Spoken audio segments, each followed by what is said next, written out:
আজকের দিনটা এমন কাটবে আমি আশা করিনি। তো চলো দেখা যাক আজ কি কি ঘটলো আমাদের সঙ্গে। है मुझसे कोई स्मार्ट बताओ।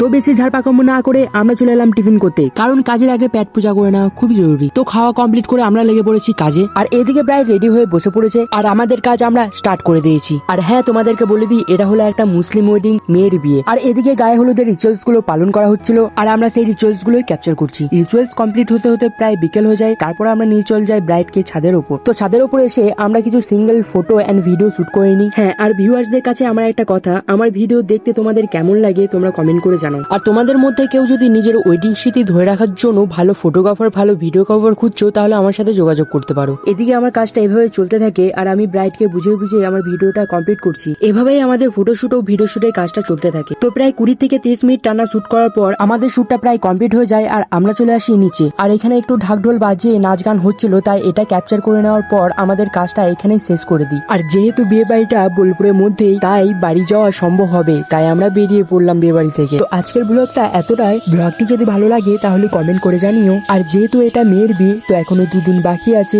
আর সেই 2 দিনের ব্লগও আসবে। আজকের মতো এখানে শেষ করলাম, আবার দেখা হবে কালকে। টাটা।